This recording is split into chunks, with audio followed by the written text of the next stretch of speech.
Welcome back to Outdoors with Larry Ray on 790 The Bet. Brought to you proudly by the Tennessee Wildlife Resources Agency and Wally Hatchett's Comfort Food and Drinks at 6439 Summer Avenue. Hey, welcome back to Outdoors with Larry Ray on this final Saturday in April. We will reschedule with John Berry, and also I've got Tom Benson over at the Tennessee Aquarium is going to be coming up on a show next week or the following week. But, hey, we're talking fishing right now, and who better to guide me through this as I at home here trying to deal with cancer and do this show from home is my buddy Ron Wong. And, Ron, I know this next young guest, wow, this is pretty impressive what he and his partner have done. Why don't you introduce this next guest for us? I'll be glad to, Larry. Thank you, and good morning, everybody. Hey, our next guest, I had the pleasure of being at two of these American Crappie Trail tournaments in the last 2 months. One of them at Lake D'Arbonne in Farmersville, Louisiana, and down the road about 25 miles, 26 miles is the Ouachita River, which actually goes into Lake D'Arbonne in Monroe, Louisiana. But I watched these couple of guys. They're sponsored by K&M Camo something, but I got to tell you, it's a store it's a general store that has great fishing tackle and a cafe there that is to die for. But anyway, I got to watch this team of Jared Reiser and Chris Fields win this thing back to back. And this last tournament, I'm going to let Jared talk about it, about how tough it was.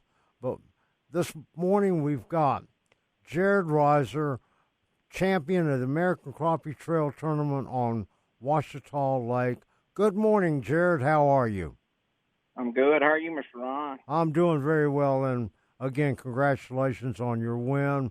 It was exciting to watch that last day weigh in at the Ouachita River because I got to tell you something. I've been to the Ouachita River now for 4 years, and with the American Crappie Trail, I've never seen the weights that I saw this couple weekends ago. They were so low, it was amazing. How did you guys do it? Yeah.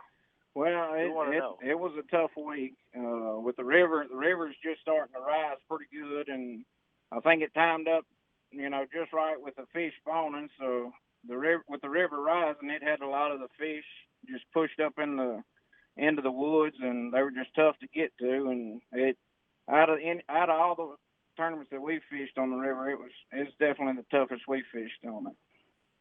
Yeah, and you guys you told me now, Ron, that this was a come from behind wind. Jared, you guys, the storm had come through, if Ron has told me, because he was out there and everything, tough fishing for 2 days, and then bingo, Saturday morning, 25 boats left out there, and you guys were able to do it.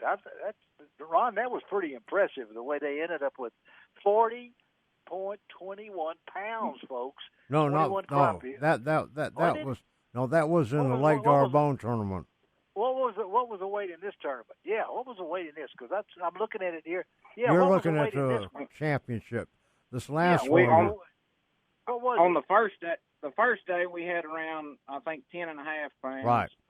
That's right. Okay, I got you. Yeah. And then the second day it was around 8.5. I think is what we had. And, right. And like Mr. Ron said, just the overall weights for the river, they were way down on the river, but I think it's just because it's just the way everything timed up with the river rising and the fish just up in the woods. You couldn't hardly get to them, So you ended up with 21 pounds, right? Is that right? I mean, am I close? Or around 19. I think it was around 19. No, 19 pounds.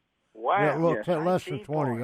You're looking at D'Arbonne statistics there. Yeah, but now I'm looking at the other one here. But that's tough fishing, buddy. I mean, to win back to back though, to be able to do that, Ron. It just doesn't happen often, does it, Ron? You've been keeping up with this for a long time. I've never, and it's kind of like what Jared talked about. They had a rising river there, And when the water rises on the Ouachita River there in Monroe, Louisiana, there's a couple of things that you have to take into account.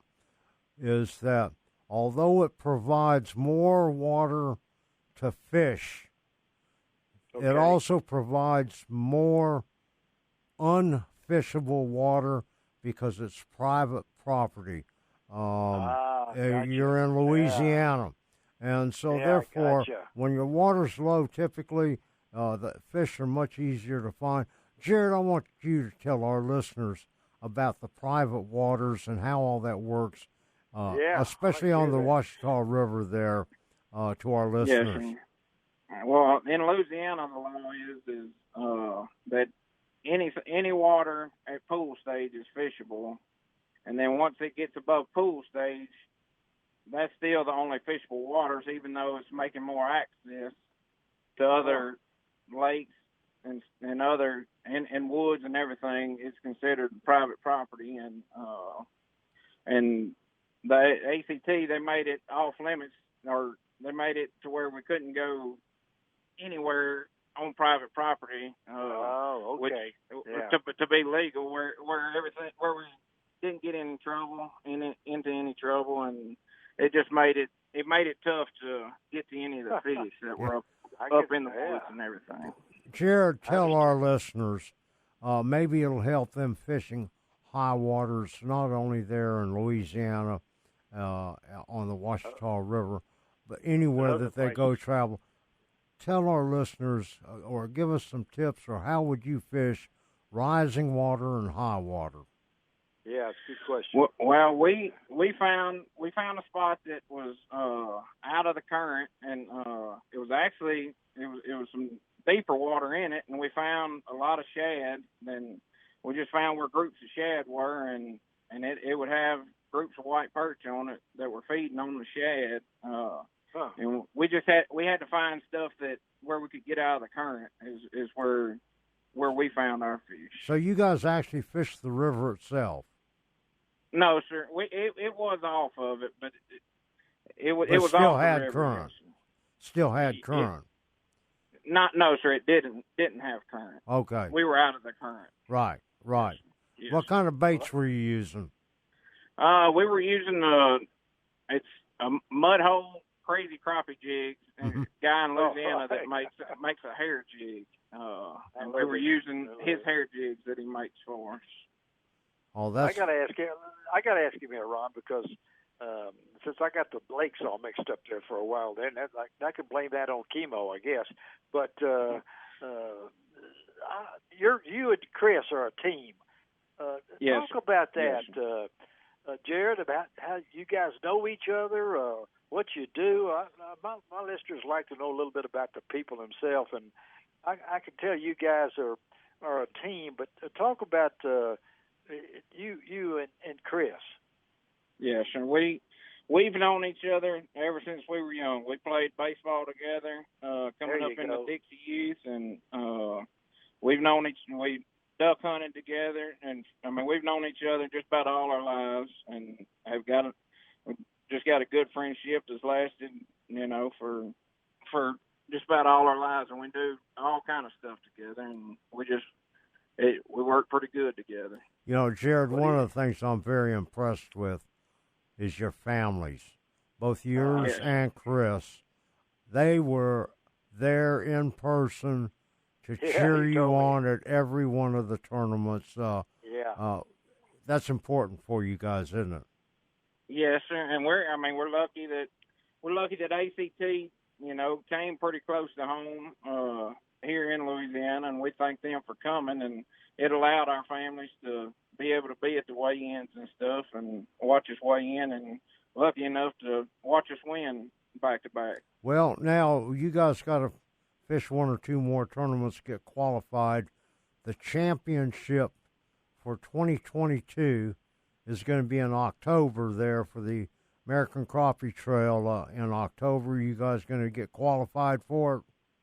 Yes, sir. We're going to try to get qualified. We're going to be watching the points close, but we're going to do what we have to get qualified because it's back on the Ouachita River again in October. Yeah, buddy, you better be there. We want a chance at it again, but we're going to try to get qualified, yes. And it ought to be low water at that time, too.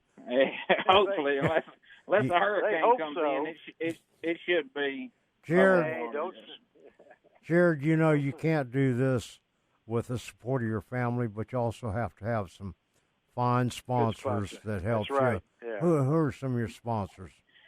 Yeah, sir. We have, like you mentioned earlier, the K&M Corks Coffee and Camo that's actually on Lake Darbone, right off of Lake Darbone. And, Lake Darbone, I love it. All right.